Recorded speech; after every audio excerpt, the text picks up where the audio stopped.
الرحمن الرحيم فانطلقا حتى إذا ركبا في السفينة خرقها قال أخرقتها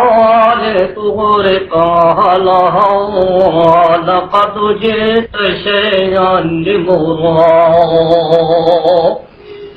قال لم أقل إنك لن تستطيع معي صبرا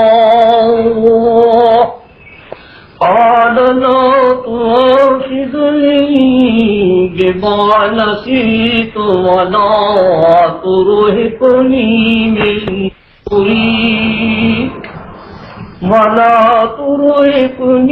من أمري عسرا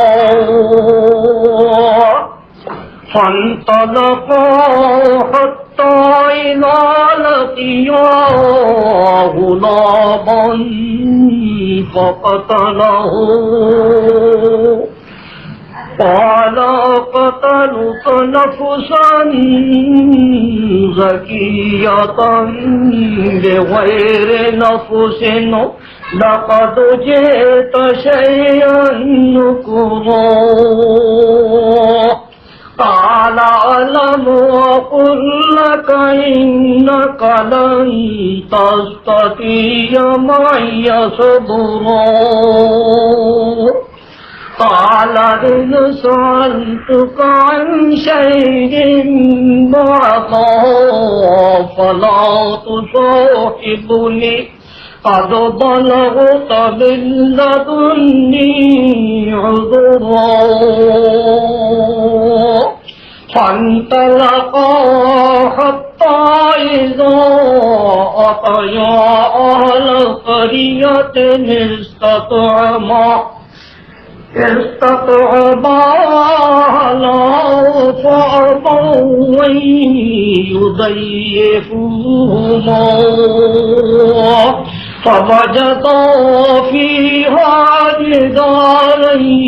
يريد أن ينقضا فأخذا قال لو شئت لاتخذت عليه أجرا قال هذا فراق بيني وبينك سأنبئك بتأويل ما لم تستطع عليه صبرا أما السفينة فكانت لمساكين يعملون في البحر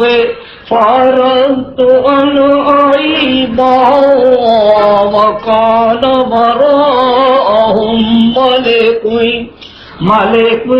يأخذ كل سفينة غصبا وأما الغلام فكان أبواه مؤمنين فخشينا أن يرهقهما طغيانا وكفرا فأردنا أن يبدلهما ربهما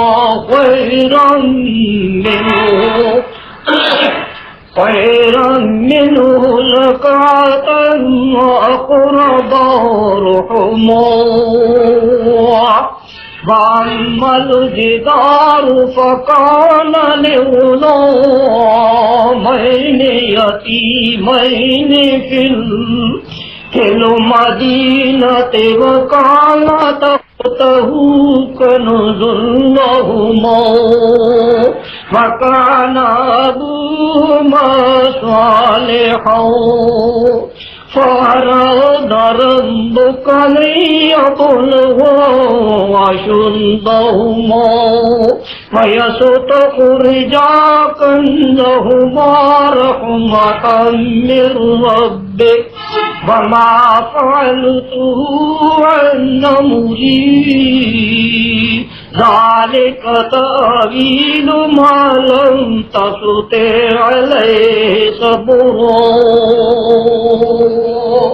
سبحان ربك رب العزة عما